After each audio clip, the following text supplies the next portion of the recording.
My dear friends, welcome back to KS educational. और मैं सुप्रवीण आप लोगों के साथ एक बहुत इन्फॉर्मेटिव वीडियो के साथ। आपने देखा 31 अगस्त को ही आपके लिए एसबीआई का एक वैकेंसी आया, और ये वैकेंसी किस नाम से आया? SBI apprentice. अब आपको ये लग रहा होगा कि चलो एक वैकेंसी है जहाँ से आप 15,000 अर्न कर सकते हो, एंड फॉर दैट आपको बस एक एग्ज़ाम देना है और एक लैंग्वेज टेस्ट देना है। लेकिन ये जो प्रोग्राम है एक्चुअली बस 1 साल का है। तो आपके मन में ये सवाल होगा कि क्या इसके लिए अप्लाई करना चाहिए या छोड़ देना चाहिए। अगर अप्लाई करना चाहिए तो क्यों, और अगर नहीं करना चाहिए तो भी क्यों।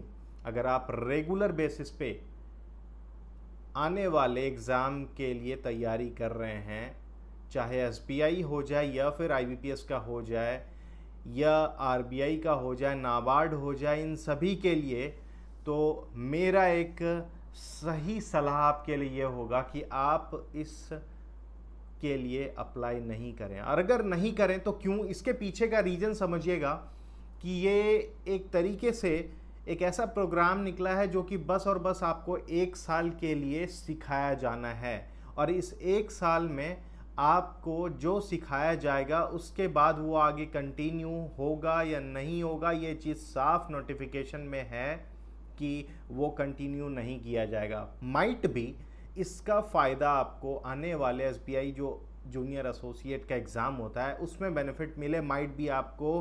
क्योंकि देखिए, कोई भी बैंक ये चाहता है कि उसके पास एक एक्सपीरियंस बंदा आए, एक ऐसा कैंडिडेट उसे मिले जो कि उस इन्वायरमेंट, उस कल्चर को जान रहा हो।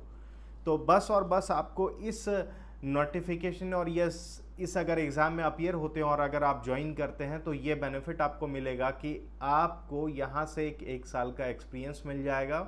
और इसके साथ ही अगर आप कभी भी एसबीआई में ज्वाइन करते हैं तो वहाँ पर माइट भी आपको रिलैक्सेशन मिले। सेकेंडरी कि आपको उस इन्वायरमेंट का आइडिया पता चल जाएगा। लेकिन इसके पीछे मैं जो बताना चाह रहा हूँ कि क्या इम्पैक्ट होगा अगर आप इस चीज़ को ज्वाइन करते हैं, तो वो समझिएगा। सबसे पहले आपका टाइम पूरा 1 साल का स्पेंड हो जाएगा, और इस 1 साल के टाइम में माय डियर फ्रेंड्स आप बहुत सारे ऐसे एग्ज़ाम को देंगे और आने वाले एग्ज़ाम को देना है जिसके लिए आपके पास टाइम नहीं होगा, और ये बहुत ही प्रीशियस टाइम है आपका।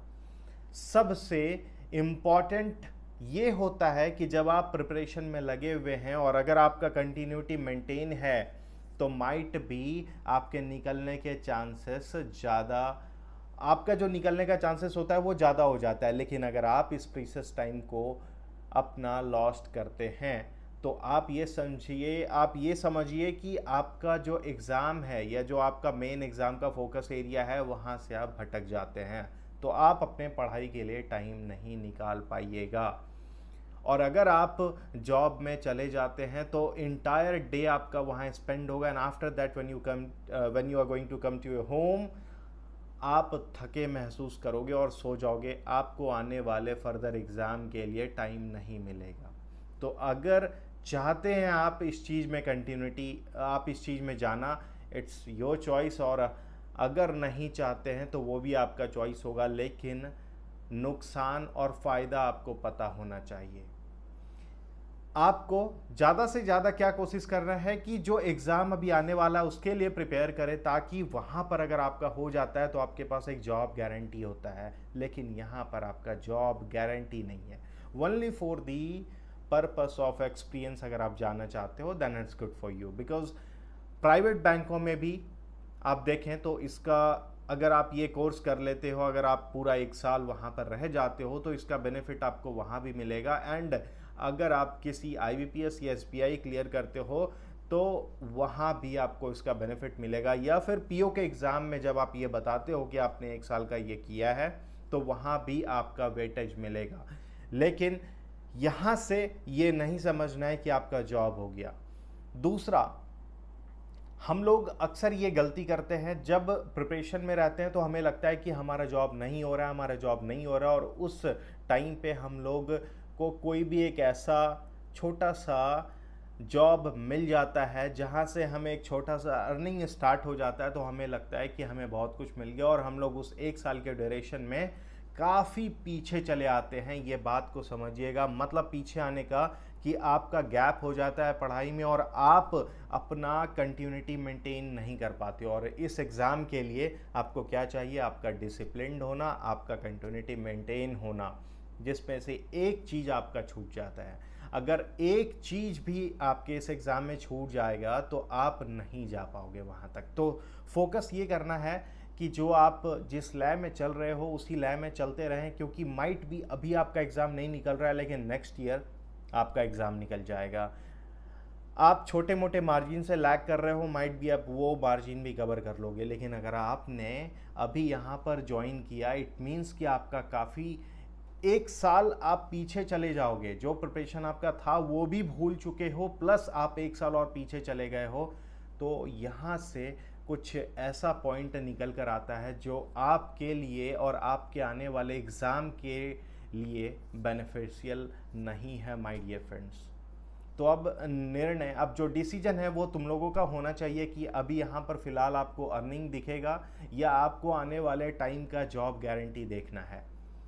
अगर यहाँ से आपने वो छोटा सा अर्निंग पे ध्यान दे दिया तो आपके लिए आने वाला टाइम नहीं अच्छा होगा, और आप अगर आपने ये स्किप किया तो आपके लिए एक जॉब गारंटी है। और ऐसे भी ये समझना है कि अगर ये हो भी जाता है तो क्या आपके पास जॉब गारंटी है? ऐसे भी नहीं है। तो क्यों ना आप आगे की तरफ बढ़ो और जो आगे आपको जॉब गारंटीड का एग्ज़ाम है वहाँ क्लियर करो, ताकि आप भी आने वाले टाइम के लिए एक अपना रिलैक्स माइंड में आ जाओ कि यस अब एक कुछ हो चुका है हमारे पास, और आपके फैमिली वाले भी आ जाएंगे। तो बहुत इंपॉर्टेंट है ये डिस्कशन माय डियर फ्रेंड्स। लेकिन फिर भी अगर आपको इसमें कोई भी डाउट रह जाता है तो प्लीज़ पूछना, और इसे अपनों के थ्रू अपनों तक भी पहुंचा दो थोड़ा ये इन्फॉर्मेशन। और अगर अप्रेंटिस के नोटिफिकेशन में कुछ डाउट है कि कैसे फिल करें क्या करें तो वो भी पूछ लेना, वो भी बता देंगे। राइट।